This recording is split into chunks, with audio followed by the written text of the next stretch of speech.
compañeros, mi nombre es Camila Andrea Moreno, mi compañero es Luis Carlos Castañeda, somos estudiantes de Administración Financiera de primer semestre de la Universidad Uniminuto. Este video es la evidencia de lectura de la parte 3 de escribir de la obra Leer y redactar en la universidad de la doctora, donde exponemos las partes o las fases para poder construir un texto escrito. Básicamente pues ella propone 5 fases para poder elaborar un texto de calidad. Entonces la primera sería la fase de preparación. Continuamos con la fase de preescritura. De terceras está la fase de construcción. Vamos a la parte o a la fase de ajuste. Y para finalizar está la de pulido. Entonces vamos a dar inicio con la primera, la fase de preparación.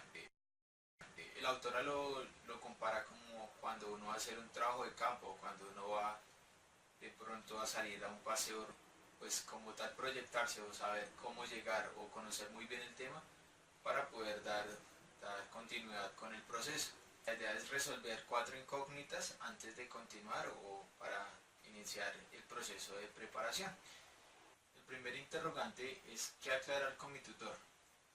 En esta pregunta que frecuentemente nos hacemos, vamos a llamar tutor a la persona que va a guiar nuestro trabajo.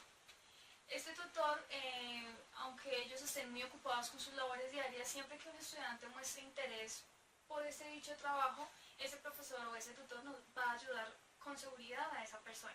Entonces, ¿qué debemos hacer? Antes de iniciar nuestro trabajo de investigación, lo que debemos hacer es tener una entrevista o plantear una entrevista con nuestro tutor. En este caso debemos tener claras las preguntas que se le deben hacer al tutor en cuanto a cuándo puedo entregar mi trabajo, qué tan extenso va a ser mi trabajo, en qué momento lo debo entregar. Básicamente esas preguntas son las que debemos plantear en primera instancia al tutor para poder iniciar nuestro trabajo de investigación. Es como tal llegar a un acuerdo con el tutor para saber qué es lo que él está buscando con la elaboración de este trabajo, cómo desea que se le presente, cuándo desea que se le presente. En la primera fase en la que nos encontramos de preparación, el segundo interrogante que debemos plantearnos es ¿cómo preparar un trabajo de investigación? Para preparar un trabajo de investigación, lo primero que tenemos que tener presente y muy claro es la meta, la finalidad, qué es lo que buscamos con esta investigación. Ya cuando se tenga claro como tal cuál es la meta, debemos de fijar a quién va dirigido el trabajo.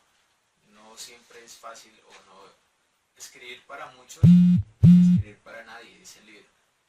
Siempre es más fácil saber a quién se está dirigiendo o a qué tipo de persona quiere llegar. Así de esa forma pues va a saber la forma cómo entrar o cómo ofrecerle o qué es lo que le va a decir a esa persona. El libro plantea que es más fácil acudir a la ayuda de una persona que no necesariamente sea el tutor o el profesor para recibir un punto de vista crítico sobre el trabajo de investigación. Muchas veces nosotros tenemos la posibilidad de acudir, no sé, a un compañero de estudio, a un amigo, una persona que pueda tener un punto de vista más positivo frente al trabajo que nosotros presentamos. De pronto pues de pronto el profesor o el instructor ya esté más enfocado a lo que él quiera y puede intimidar con de pronto preguntas que no se saben o ustedes conocen en su momento. Entonces el segundo interrogante tendría como finalidad saber a quién va dirigido, saber cuál es el objetivo, tenerlo muy claro y para quién va dirigido. Cuando se tenga pasamos al tercer interrogante. Ya cuando tenemos presente a quién va dirigido y la meta clara, tenemos que resolver el tercer interrogante. El tercer interrogante es cómo presentar un proyecto de investigación. Para resolver este interrogante lo que debemos de hacer es, ya recopilamos toda la información, ya tenemos todas las ideas, lo que debemos es plasmarla en un borrador. Bueno, este borrador son 2 fases. La primera es antes de comenzar a recopilar como tal los fundamentos para mantener la postura frente al tema, y la segunda es en el momento ya la redacción, porque pues hay ideas que se pueden modificar o hay unas que se anteponen, entonces ya tendrían más prioridad. El cuarto interrogante es cómo realizar un trabajo de investigación. Al ya tener nuestro borrador y habérselo presentado al tutor y que éste nos haya dado un visto bueno, lo que debemos hacer es recopilar toda la información. La parte de recopilar la información nos la presenta el libro en el capítulo 1 de la parte 2. Ahí debemos enfocarnos en la parte de recopilar información. Pero ¿qué debemos hacer nosotros en el momento de empezar a hacer esa recolección de información? Debemos hacer un calendario realista, debemos evaluar toda la información que se está consiguiendo, que se está recopilando, debemos escribir con regularidad, tomar apunte de las referencias o bibliografías de donde estamos sacando toda la información. Esto con el fin de tener claras las tareas que debemos realizar en el momento de la recopilación de la información. Lo que debemos evitar al realizar el trabajo escrito es tener muchas ideas en la cabeza en el momento de recopilar la información. En la segunda fase de la preescritura, cometemos mucho el error de querer nosotros ya tener o redactar un texto que no debamos corregir. El trabajo de redacción consta de 7 fases, las cuales vamos a presentar en un momento. Para redactar un texto, las fases son las siguientes: recopilar ideas, seleccionar ideas y ordenar las ideas en un plan. Escribir el primer borrador, retrabajar el borrador desde un punto de vista del contenido, corregir el estilo, corregir por último la gramática y la ortografía. Cómo recopilar y profundizar en las ideas. Muchas veces, por intentar conocer más del tema, lo que hacemos es permitir que se nos escapen las ideas principales de un texto. Se nos plantean 2 técnicas básicas. Una que la lluvia de las ideas, está la que vemos en la parte central, escribir una palabra y de ahí en adelante apuntar de forma consecutiva lo que se nos venga a la mente, palabras parecidas, preguntas sobre el tema central que se expuso en el centro de la hoja. ¿Ese no es el sociograma? No. De esa lluvia de ideas podemos también basarnos en el diario del trabajo, que nos permite recopilar todos los datos, toda la información y todas las ideas que se nos han venido a la mente. Podemos acudir para elaborar esa lluvia de ideas. La otra técnica que nos propone el texto es a través de un sociograma, y consiste es lo mismo que hacer la lluvia de ideas, pero de una forma más gráfica.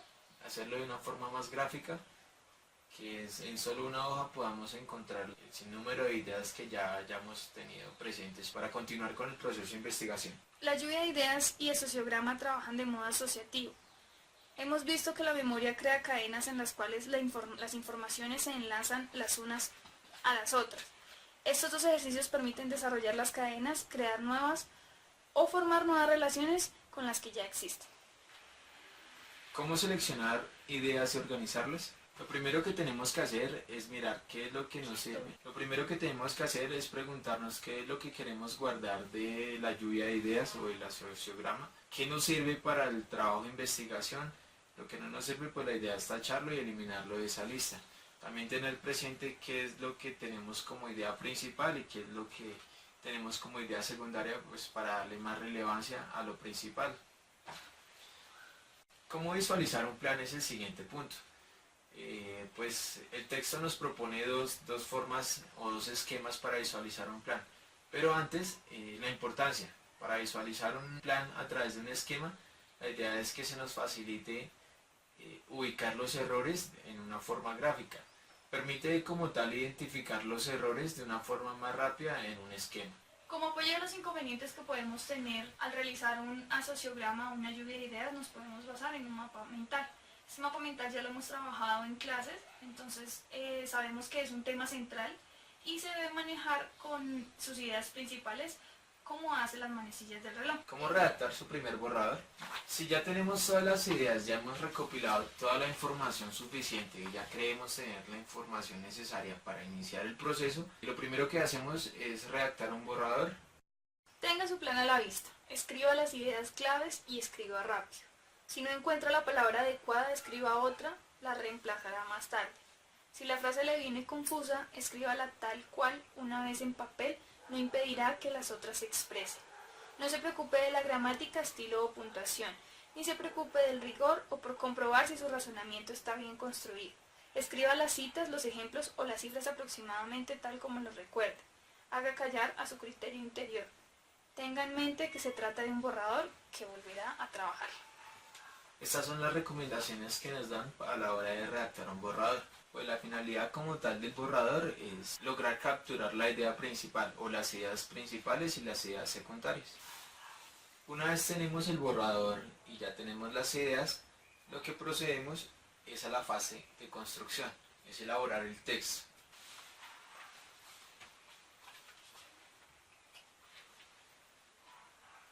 En esta fase el texto ya tomará su verdadera forma, entonces debemos darle el tiempo necesario. Se estipula que es 2 o 3 veces más el tiempo que se emplea en esta fase de construcción que en las fases anteriores. Teniendo presente cuál es la meta y cuál es el objetivo del trabajo de investigación. Básicamente en la fase de la construcción es volver a retrabajar este texto basados en la argumentación, en la explicación de términos y de cómo preparar una comparación y estructurar una preparación. En la fase de construcción lo que nos sugiere la autora es que acudamos a la ayuda de una persona que pueda dar un punto crítico sobre el tema o sobre el texto que estamos redactando o sobre el trabajo de investigación que vamos a presentar. Debemos basarnos en la argumentación, en la comparación y en la explicación de términos. Ya estamos en la fase de ajustes. Pues básicamente es darle concordancia al texto, darle unidad y coherencia al texto. Es decir, que a través de los capítulos, a través de los párrafos, a través de los signos de puntuación, darle concordancia a lo que queremos presentar. Sigue insistiendo la autora en que se debe hacer con el debido acompañamiento de un auditor que pueda dar un punto de vista crítico sobre cómo va la elaboración de nuestro texto. No podemos dejar por alto que debemos de citar y que el texto debe incluir una introducción general y una conclusión general. Una vez terminado el texto, compruebe una vez más la claridad y la estructura. Hemos definido o explicado los términos empleados. Aparece la definición en el lugar adecuado. Está bien empleada la terminología científica. Es lógico y entendible el razonamiento. Es rigurosa su argumentación. Se puede seguir paso a paso. Ha justificado todas sus afirmaciones. Ha tomado en cuenta la parte adversa. Son todas las afirmaciones racionales y está seguro de no haberse dejado llevar por lo emocional o lo pasional. Sirven todos los ejemplos y citas para ilustrar un argumento. Su texto es explícito. Se sabe siempre quién habla, usted, un autor citado indirectamente o un autor citado directamente. Está seguro de no confundir observaciones e interpretaciones. Subraya el hilo conductor, integra todos los textos ajenos, las citas gráficas mediante un comentario. Si se emplean gráficas, ilustraciones, mapas, etc., los explica y los comenta todos. Son correctas las cifras y las citas. Están vinculadas la introducción y la conclusión con claridad. Y para finalizar tenemos la fase de pulido. En la quinta fase, la fase de pulido, ya después de haber redactado, profundizado y estructurado todo lo que ya se venía trabajando, lo que debemos hacer ahorita es conquistar al lector. Siempre debemos tener en cuenta que nuestro texto va dirigido a terceras personas. Entonces es la forma como vamos, de lo que debemos hacer es la forma de pulir nuestro texto para ser enriquecedor para esas otras personas. El texto debe conquistar al lector. Para que sea interesante al lector debe ser claro, debe despertar la curiosidad y fácil de entender y leer. Listo, compañeros, esto es todo el capítulo 3. Gracias por el tiempo que nos dedicaron viendo este video. Esos 10 minuticos que nos dedicaron, de pronto esto pueda servir más adelante. Listo. A esa.